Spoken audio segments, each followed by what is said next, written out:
Bienvenidos a su espacio 40 días de poder, preparándonos para el final. Como de costumbre, su amigo y compañero de viaje al reino de los cielos, Gregory Simon. ¿Qué le parece si oremos? Vamos a clamar al Dios Todopoderoso. Eterno Dios, gracias. En esta oportunidad queremos contar con tu presencia. Y tu magnificencia, tu santidad, tu poder, llene nuestra vida, ilumine nuestras mentes al estudiar tu palabra. En el nombre de Jesús. Amén. Queremos estudiar en esta oportunidad, ya que habíamos estudiado los 10 mandamientos en el Nuevo Testamento, en el Antiguo Testamento. En esta oportunidad queremos buscar los 10 mandamientos solamente en el Nuevo Testamento. Porque muchas personas dicen que el Antiguo Testamento está abolido, por lo tanto el Nuevo Testamento a él sí debemos prestar atención, porque no estamos en un antiguo pacto, estamos bajo un nuevo pacto. Por lo tanto, vamos a estudiar a ver si verdaderamente los 10 mandamientos aparecen en el Nuevo Testamento. En esta oportunidad, como ya le decía, en el Nuevo Testamento no son solo 2 y no 10 mandamientos. Esa es la pregunta. En estos 2 mandamientos que Jesús citó, Mateo 22, 35 al 40, están en el Antiguo Testamento. Verdaderamente lo que citó está en el Antiguo Testamento. Por ejemplo, es una cita de Deuteronomio 6:5 y Levítico 19:18. Él afirmó que de ello depende toda la ley y los profetas. El verbo depender quiere decir estar bajo sujeción o subordinación de algo. En efecto, los primeros 4 mandamientos dependen del amor hacia Dios y los últimos 6 dependen del amor hacia el prójimo. Así pues, los 10 mandamientos, amados míos, dependen, ¿verdad? O son consecuencia de los 2. No están abolidos, permanecen, y por esa razón se hace referencia a ellos en todo el Nuevo Testamento. Pero antes de esto quisiéramos que veamos los textos que yo mencioné. Simplemente mencioné los versículos y no hemos contemplado, no lo hemos leído, mejor dicho, ¿no? Vayamos a Mateo 22, 35 al 40 para ver la pregunta del intérprete de la ley. Uno de ellos, intérprete de la ley, preguntó para tentarle. Estamos leyendo Mateo 22, 35 hasta el versículo 45. Dice la palabra de Dios, versículo 36. Maestro, ¿cuál es el gran mandamiento en la ley? Jesús le dijo: amarás al Señor tu Dios con todo tu corazón y con toda tu alma y con toda tu mente. Este es el primer y gran mandamiento. El 39. Y el segundo es semejante: amarás a tu prójimo como a ti mismo. De estos 2 mandamientos depende toda la ley y los profetas. Ahora, esa cita que Jesús le dijo al profeta, citó, valga la repetición, son 2 textos del Antiguo Testamento. Yo te lo mencioné hace ratito, que vayamos a Deuteronomio 6:5 para las personas que pudieran decir: no, el Antiguo Testamento está abolido, no tenemos que ver absolutamente nada con el Antiguo Testamento, porque Jesús nos dio un nuevo pacto. Por lo tanto, veamos lo que Jesús citó en el Nuevo Testamento. En esa oportunidad, con el intérprete de la ley, era una cita directa del Antiguo Testamento. 6:5 de Deuteronomio dice: y amarás a Jehová tu Dios de todo tu corazón y de toda tu alma y con todas tus fuerzas. ¿Ve? Es una cita del Antiguo Testamento que Jesús citó en el Nuevo Testamento. Ahora, la otra cita está en Levítico, capítulo 19, versículo 18. Acompáñame a Levítico para que usted lo pueda comprobar lo que estamos diciendo. Levítico 19, versículo 18. Estamos llegando. Estamos cerquitita de Levítico 19, versículo 18. Yo creo que hemos llegado.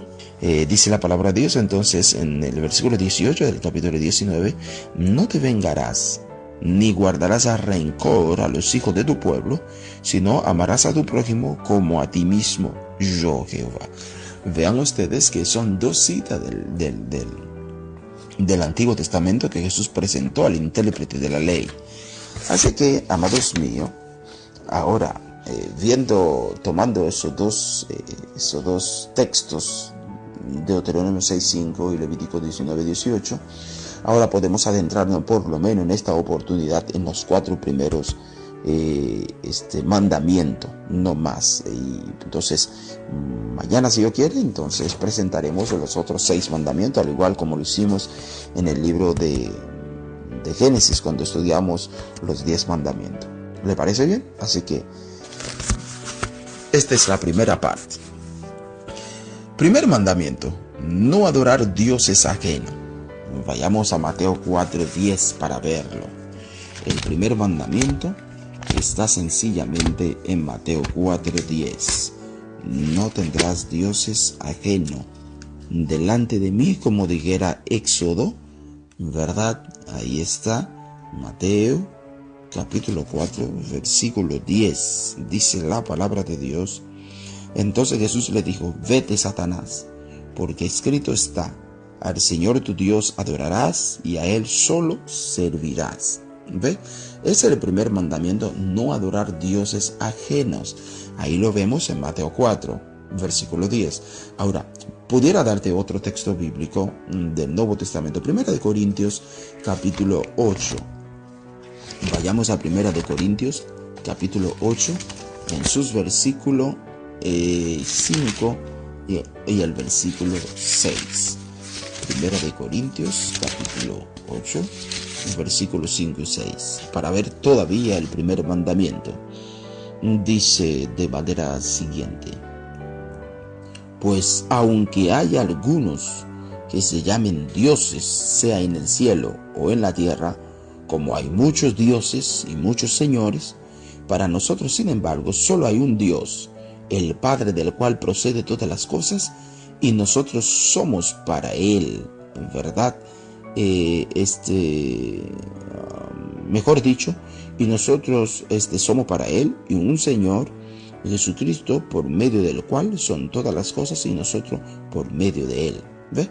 Entonces aquí en 1 Corintios 8, ¿verdad? 5 y 6, fíjate usted, pues aunque algunos se llaman dioses, sea en el cielo y en la tierra, pero el apóstol Pablo está diciendo: nosotros solamente conocemos un solo Dios. ¿Ve? Entonces la palabra de Dios nos muestra de manera clara el primer mandamiento en el Nuevo Testamento. Vayamos al segundo, de manera rapidito: no tener ídolos. 1 Corintios 6:9. Vayamos para que usted lo vea. 1 Corintios 6:9 nos dice la palabra de Dios allí, el segundo mandamiento: no tener ídolos, ¿verdad? No te inclines ante ellos. Eso es lo que está diciendo la palabra de Dios. Versículo 9 dice: ¿no sabéis que los injustos no heredarán el reino de Dios? No erréis, ni los fornicarios, ni los idólatras, ni los adúlteros, ni los afeminados, ni los que se echan con varones. Los homosexuales no entrarán en el reino de los cielos. Ahora, si él se arrepiente, el afeminado, el asesino, entonces sí, Dios le limpia de todo pecado, lo sana y lo salva para su honra y su gloria. Ni los afeminados, ni los que se echan con varones, entonces ni los que adoran ídolos. Este es el segundo mandamiento: no tener ídolos. Primero, no adorarlo; segundo, no tenerlo. Ahora, veamos el capítulo 10 del mismo libro, versículo 7, para ver todavía otro texto que nos afirma lo que estamos diciendo. En versículo 7 dice: ni seáis idólatra como algunos de ellos, sino escrito está: se sentó el pueblo a comer y a beber y se levantó a jugar. Ahora vemos que el apóstol Pablo está llamando a no ser idólatra, a no tener ídolo. Considere conmigo el versículo 14 también del mismo capítulo. Por tanto, amados míos, huid de la idolatría. ¿Ve? El apóstol Pablo está llamándola a huir de la idolatría. Y precisamente el segundo mandamiento del libro de Éxodo, capítulo 20, está diciendo claramente: no te inclines ante ellos, no lo tengas, no lo adore. Vean ustedes cómo la palabra de Dios es clara. El que tenga oído para oír, que oiga, porque está sumamente claro. Vea un tercer texto, Romanos 2.22. Romanos 2.22. Mira lo que dice Romanos 2.22.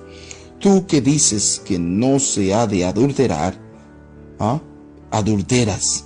Tú que abominas de los ídolos, ¿verdad? Cometes sacrilegio. Ahí había una disyuntiva de las personas que decían: yo no hago esto, pero hace lo otro. Ahí menciona el ídolo también, no adorar tampoco ídolos. Y ahí vemos también uno mandamiento ahí también, el séptimo mandamiento, cometer adulterio. Pero eso lo dejamos para los 10 mandamientos en el Nuevo Testamento, segunda parte. Entonces, vayamos rápidamente. No blasfemar. El tercer mandamiento dice: no tomarás el nombre de Jehová tu Dios en vano, porque Jehová no dará por inocente al que tomare su nombre en vano. Estoy citando el libro de Éxodo, capítulo 20. Ahora, para ver el tercer mandamiento, no blasfemar, ¿verdad? No tomar en vano el nombre de Jehová tu Dios. Vayamos a primera de Timoteo, capítulo 1, versículo 13. Primera de Timoteo, capítulo 1, versículo 13. Ahí la palabra de Dios es sabrosa, nos prepara para la vida eterna. Así que los que tuercen la escritura para perderse, le decimos con humildad que busque la ayuda del poder de Dios, del Espíritu Santo, para que su mente y sus corazones sean iluminados y entender lo que la Biblia nos dice. Primera de Timoteo 1:13 dice la palabra de Dios allí. Dice acá: habiendo yo sido antes blasfemo, perseguidor e injuriador, mas fui recibido a misericordia, porque lo hice por ignorancia e incredulidad. Ahí el apóstol Pablo está diciendo que anteriormente era blasfemo, tomaba el nombre de Dios en vano, y por lo tanto él dice que fue recibido a misericordia. No blasfemará el tercer mandamiento de la ley de Dios: no tomarás el nombre de Dios en vano. Blasfemar es tomar el nombre de Dios en vano, en poco. En verdad, vea ustedes conmigo el capítulo sencillamente.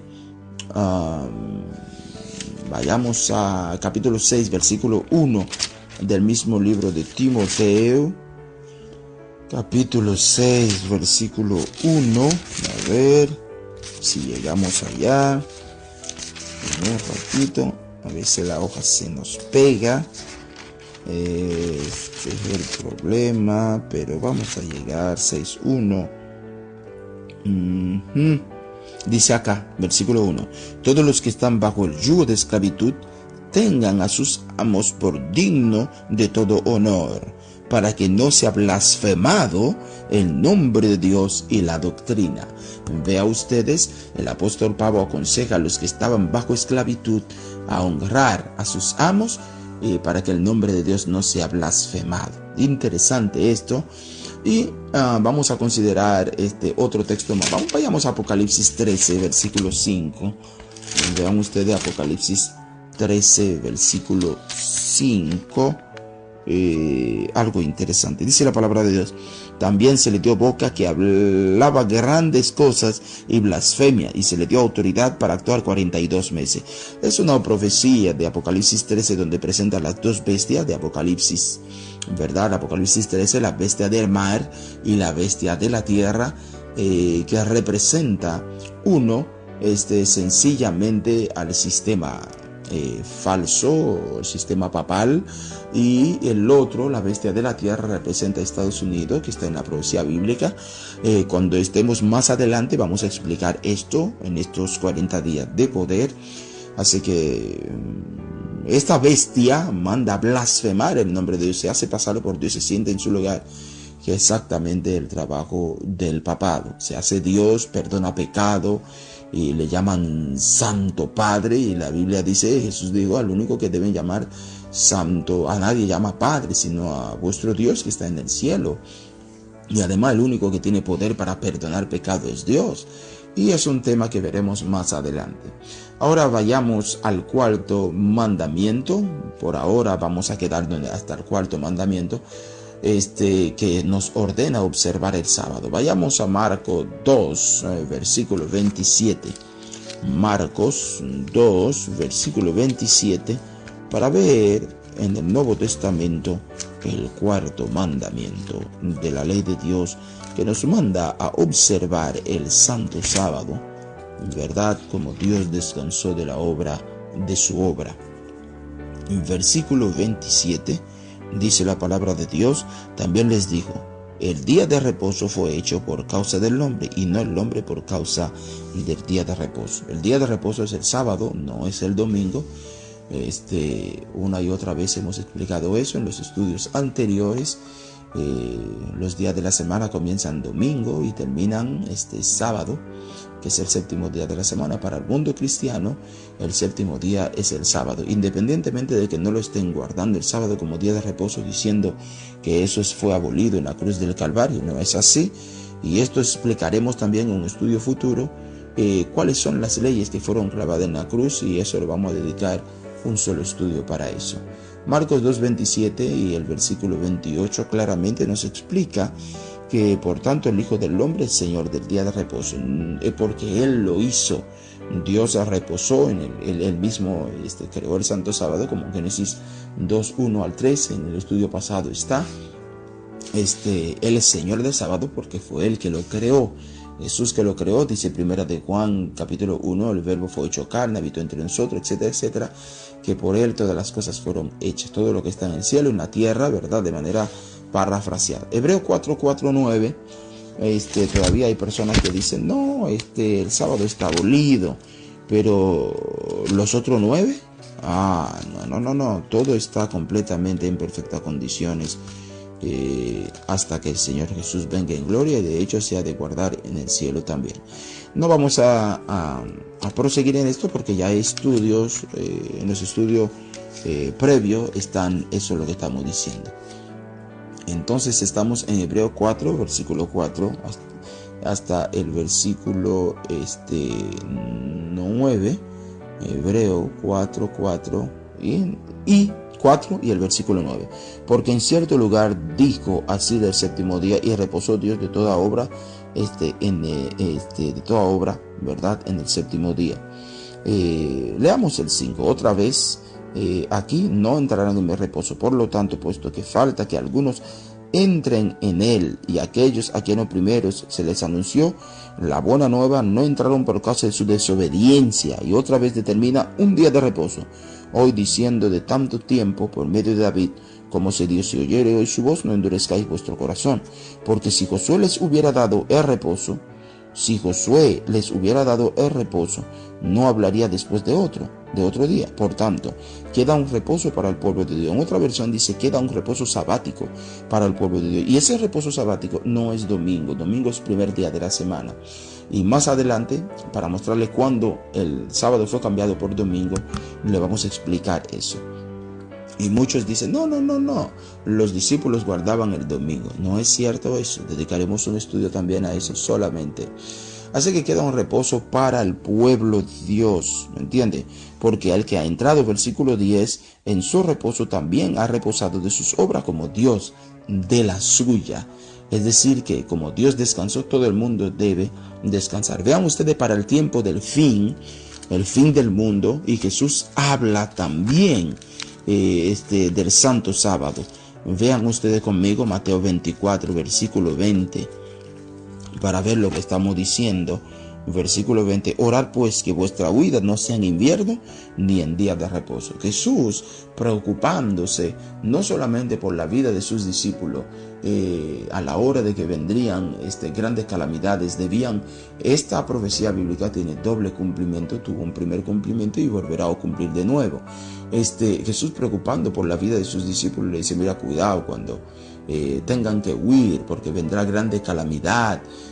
Cuando vengan la persecución, tengan cuidado, que no sea, oren para que no sean en sábado ni en invierno. Jesús está diciendo esto a sus discípulos cuando la destrucción de Jerusalén fue en el año 70, ¿verdad? Entonces estaba diciendo a sus discípulos: oren para que no sea en invierno ni en día sábado. ¿Por qué en invierno? Porque en invierno, en el Medio Oriente, en el invierno llovía bastante, entonces caminar era casi imposible, moverse de un lado a otro. Por lo tanto, una invasión romana, como ocurrió en el año 70, le sería imposible para los discípulos salir y huir por su vida. Y también en sábado, porque iba a ser notable que el día de reposo todos se encontrarían allí, y entonces la destrucción sería catastrófica. Y además también existían leyes rituales entre esos sacerdotes que no tenían nada que ver con la santidad del sábado, que uno no podía caminar 1 kilómetro, tenía que detenerse, entonces iba a ser sumamente difícil. Eso era lo que los intérpretes de la ley habían impuesto al pueblo. Jesús vino a enseñar cómo se debía guardar el santo sábado. Por lo tanto, para el tiempo del fin, para toda la cristiandad, ellos lo saben, para el tiempo del fin, Jesús también hace mención del santo sábado para el tiempo del fin. Entonces, es importante notar que en Hechos 13:14 también habla de manera clara. Ya es Jesús hablando acerca del tiempo del fin. No obstante eso, en Lucas 4:16 Jesús iba a la iglesia, a la sinagoga, conforme a su costumbre, y se levantaba a leer. Es decir, que Jesús tenía la costumbre de ir a la sinagoga en sábado, como nuestro ejemplo, Jesucristo. ¿Ven? Entonces veamos el ejemplo también del apóstol Pablo en el libro de Hechos, capítulo 13, versículo 14. Hechos 13, versículo 14. Dice la palabra de Dios allí: ellos, pasando de Perge, llegaron a Antioquía de Pisidia, y entraron en la sinagoga un día de reposo y se sentaron. O sea, la costumbre, si usted revisa el libro de Hechos 18, Hechos 17, 1 al 4, va a encontrar que la costumbre del apóstol Pablo era ir a la iglesia en el día sábado. Mira el versículo 42 y el versículo 44 de Hechos 7. Dice acá en el 42: cuando salieron ellos de la sinagoga de los judíos, los gentiles le rogaron que el siguiente día de reposo le hablase de estas cosas. Y despedida la congregación, muchos de los judíos, de los prosélitos piadosos, siguieron a Pablo y a Bernabé, quienes, hablándole, les persuadía a que perseverasen en la gracia de Dios. Ve, le está mandando a que perseveren en la gracia, pero también los mandamientos eran obedecidos. Y fíjate la palabra de Dios: esa gente que eran salvos por gracia también guardaba el santo sábado. Y versículo 44: el siguiente día de reposo, siguiente sábado, se juntó casi toda la ciudad para oír la palabra de Dios. ¿Ve? En sábado se reunían para escuchar la palabra de Dios. Amado, no hay que torcer la escritura para perdición. El que quiera encontrar cosas va a encontrar, pero el que quiera obedecer la palabra de Dios va a encontrar. Lo que estamos diciendo a través de la palabra de Dios es correcto. Por último, vayamos al libro 18 de Hechos, versículos 3 y 4, lo que decíamos en cuanto al apóstol Pablo, y el capítulo 17 también, si usted quiere revisar 1 al 4, podrá encontrar cómo el apóstol Pablo descansaba en sábado. Y dice el versículo 3 y 4 del capítulo 18: y como era del mismo oficio, se quedó con ellos y trabajaron juntos, pues el oficio de ellos era hacer tiendas, y discutían en la sinagoga todos los días de reposo, todos los días sábado. Yo estoy leyendo una versión del 1960. En la versión del 1960, donde aparece día de reposo, usted se fija en la parte de abajo, aparece un asterisco encima de reposo, dice aquí equivale a sábado. Ve, en toda la versión del 60, donde dice día de reposo, ese asterisco lo dice aquí equivale a sábado. Ve, dice: y discutía en la sinagoga todos los días de reposo, y persuadía a judíos y a griegos. ¿Ve? Entonces el apóstol Pablo no solamente persuadían a judíos, también a griegos persuadían a permanecer en la gracia. Pero si usted se fija, ya Cristo Jesús había ido al cielo y estos discípulos de Cristo fieles obedecían los santos mandamientos de Dios, y también incluyendo el cuarto, valga la repetición, que es la observancia y la santidad del sábado. Ellos descansaban, y llamaba a la persona, al apóstol Pablo, a permanecer en la gracia, pero estaban guardando los mandamientos de Dios. Somos salvos por gracia, no por la ley. Ya que somos salvos, obedecemos la palabra de Dios. Ha sido la participación de su amigo y compañero de viaje al reino de los cielos, Gregory Simon. A la verdad, queremos que usted y su familia tengan un bendecido día en el Señor. Que el poder del Espíritu Santo abra su mente y su corazón, y que pueda compartir este mensaje con la persona que usted desee. Cualquier cosa, nos puede escribir. Estamos en Facebook y también en WhatsApp. En Facebook estamos Tiempos Finales, Ministerio Internacional Tiempos Finales. Nos puede escribir cualquier pregunta y sugerencia. Puedes hacérnoslos saber.